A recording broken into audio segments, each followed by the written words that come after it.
Warahmatullahi wabarakatuh. Hari ini saya sedikit sharing berkaitan dengan bagaimana langkah-langkah yang harus diambil dari yang mulai gagal bayar sampai dengan proses lunas. Nah, proses ini ada 12 langkah yang harus dilakukan nanti sampai dengan kita pelunasan satu persatu sampai dengan lunas. Kita mulai langkah pertama yaitu dari debt mapping. Debt mapping ini namanya debt mapping. Debt mapping yaitu pemetaan hutang. Jadi hutang itu semua pinjaman online kita atau pinjol kita harus kita catat dulu. Yaitu yang pertama ini kolom nomor. Di sini nomor. Nah, setelah nomor ini 1 sampai 10, kalau kurang nanti kita buat tambahan. Semua harus tercatat. Terus yang berikutnya nama aplikasi, misalkan ada kita, teman kita dan lain-lain, ini dicatat di sini. Nah, nama aplikasinya, nama aplikasi cocokkan di Play Store atau di HP kita, nama-nama aplikasinya. Nah, setelah itu kita cek aplikasi, misalkan ada kita ini legal apa ilegal. Nah, untuk tahu itu legal apa ilegal, kita bisa searching di Google tentang ketentuan OJK, keputusan OJK mana pinjaman online atau perusahaan fintech yang legal. Nah, kalau tidak muncul di daftar OJK berarti itu ilegal. Jadi simpelnya seperti itu. Nah, setelah itu tulis nomor virtualnya, nomor virtual aplikasi kita, nomor rekening kita lah di sini, nomor virtualnya. Terus catat nomor kontrak. Ini ada di aplikasi semua. Nomor kontrak dicatat, pokok awal berapa pokoknya. Jadi kita misalkan pada saat pertama cair 1 juta, walaupun terimanya mungkin 700, tetap kita sesuai di aplikasi, sisa di pokoknya berapa, misalkan 1 juta. Estimasi pokok itu sisa pokoknya, gambaran sisa pokok. Kalau di aplikasi itu muncul sisa pokoknya berapa, tinggal ditulis di sini. Nah, terus yang berikutnya nomor telepon CS atau DC. Nah, ini kita harus catat juga karena nanti untuk jaga-jaga pada saat kita sudah ada uang untuk pelunasan, nanti hubungi nomor ini. Terus kalau ini berbentuk angsuran, dicatat saja angsuran per bulannya berapa. Tapi kalau yang langsung cuma 10 hari lunas, cukup di-strip aja enggak apa-apa karena memang tidak ada angsurannya. Nah, terus di sini lancar atau macet. Kalau saat ini masih lancar ditulis lancar, kalau macet sudah macet berapa lama. Nah, ini harus dicatat semua. Semua utang pinjol harus tercatat dan kita nanti akan memilah mana yang kita dahulukan untuk penyelesaiannya. Nah, dasarnya dari debt mapping ini. Yang namanya debt mapping tadi, langkah berikutnya yaitu kita hapus aplikasi-aplikasi tersebut karena nanti kita akan melakukan proses pelunasan satu persatu, tapi sebelumnya kita harus hapus aplikasi dulu karena kalau tidak ini akan mengejar kita terus. Jadi hapus aplikasi, tapi sebelum menghapus pastikan tadi data-data tadi sudah dipindah, dicatat data-data utang pinjolnya. Nah, setelah dihapus aplikasinya, jangan lupa namanya pinjaman online, dia akan nagih ke kontak yang ada di HP kita pada saat kita pengajuan aplikasi.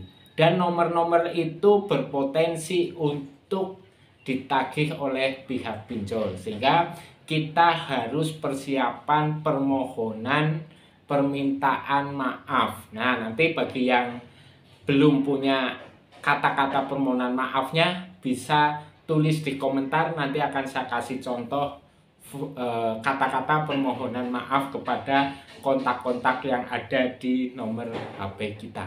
Terus yang berikutnya, pindahkan semua data-data yang ada di HP kita.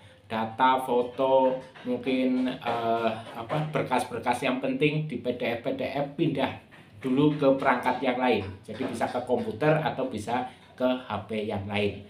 Terus yang kelima, setelah semua data sudah kita pindah, reset HP kita. Jadi HP itu di reset.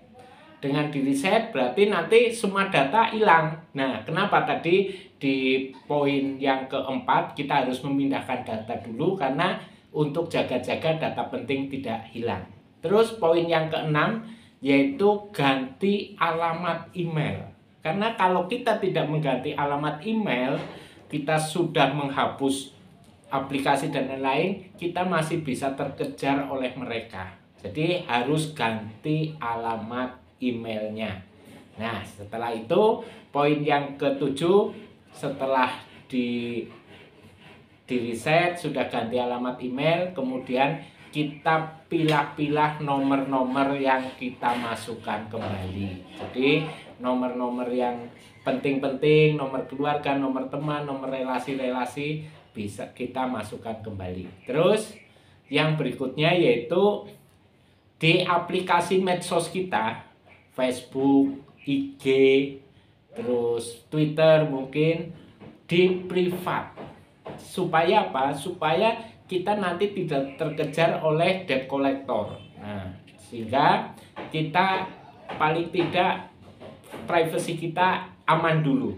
Aman, terus hubungan-hubungan status sementara kita off-kan dulu. Misalkan pasangan kita, anak, orang tua. Karena nanti mereka akan mengejar dari aplikasi tersebut, dia akan mengejar ke pasangan kita, orang tua atau anak. Nah, sehingga di privat terus hubungan-hubungan status kita tiadakan dulu atau dihapus dulu. Nah, yang kedelapan, bagi yang masih sudah poin 7 saja masih belum siap mental dan merasa terganggu dengan teror-terornya, maka langkah berikutnya yaitu mengganti nomor telepon, nomor WA. Ini bagi yang tidak siap mental dan hanya yang perlu saja. Kalau yang siap mental tetap pakai nomor biasa karena mungkin itu nanti kaitannya dengan relasi kita, dengan bisnis kita. Tapi kalau yang tidak siap mental, ganti, terus nomor tersebut hanya di-share kepada yang berkepentingan saja, berkaitan dengan kerja, keluarga, mungkin sekolah gitu. Terus berikutnya yaitu poin yang ke-10, download get contact.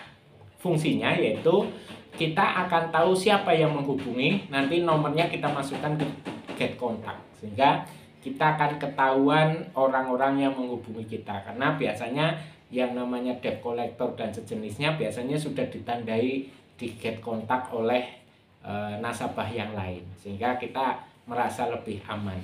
Dan juga download Truecaller, sehingga nomor-nomor yang tidak kesimpan tidak bisa menelpon ke kita. Terus yang ke-11, jangan download aplikasi-aplikasi tersebut lagi. Karena bisa saja pada saat kita download, kita akan terdeteksi dari nomor HP kita atau mungkin dari profil kita. Sehingga jangan download aplikasi tersebut. Nah, di proses ini Anda fokus ke golden money management. Fokus atur bisnisnya, fokus kelola keuangannya. Setelah kumpul, maka mulailah Anda lunasi satu persatu. Nah, cara lunasi satu persatunya dari mana? Dari debt mapping tadi. Debt mapping yang ini tadi, Anda mulai lihat. Kalau uangnya sudah cukup, hubungi nomor telepon CS atau DC-nya. Nego pelunasan di angka pokok. Nah, itu 12 langkah yang harus diambil pada saat Anda gagal bayar sampai dengan nanti Anda pelunasan satu persatu. Semoga Anda istiqomah, Anda siap mental menjalankan ini semua, dan Anda bisa segera lunas utang pinjolnya. Semoga bermanfaat. Akhirul kalam, wabillahi taufiq wal hidayah. Wassalamualaikum warahmatullahi wabarakatuh.